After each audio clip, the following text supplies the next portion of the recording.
Thank you, Madam President. It's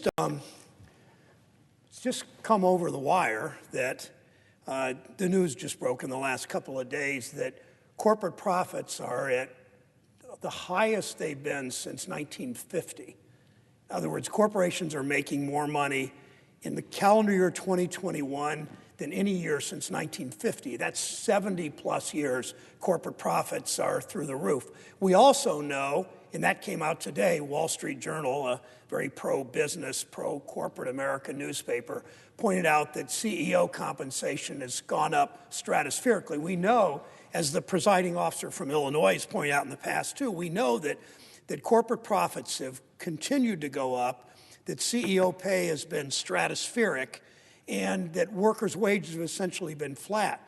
We also know that corporations, especially oil companies,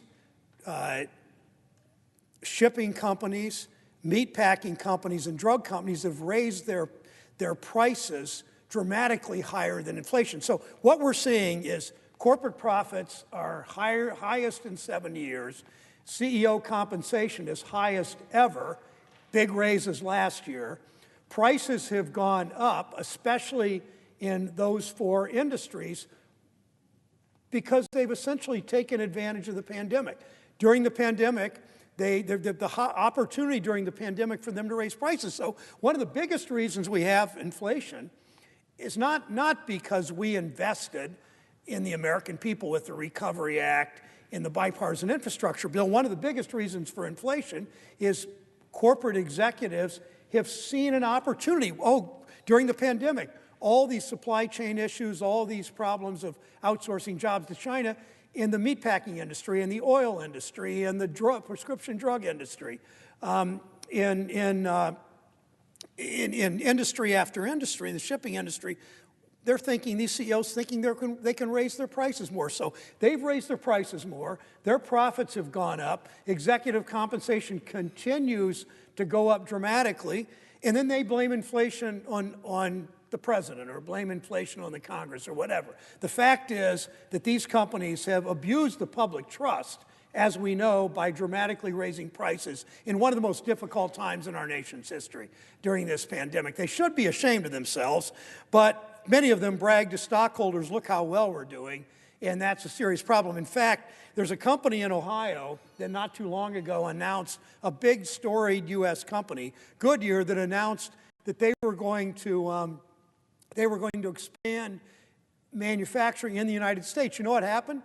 Their stock price went down because these companies decided maybe that's not such a good thing. Starbucks, these stockholders decided that. Starbucks, their CEO has come back, the CEO, the founder, and he announced that his company was going to cut back or eliminate some of the executive compensation, some of the stock buybacks.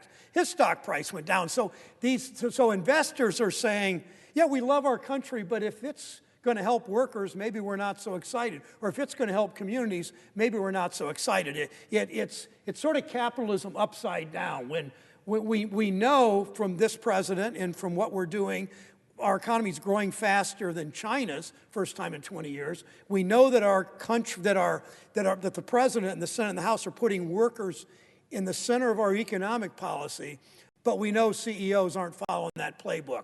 They're squeezing workers as hard as they can. They're paying themselves more in stock buybacks. Their profits are up. Their stock prices, when they talk, we know all those things, yet CEO behavior simply hasn't changed. And our mission as members of this body is to continue to invest in workers, to continue to invest in the middle class, continue to advocate for the dignity of work, and continue to put workers in the center of our economy. Madam President, I yield the floor.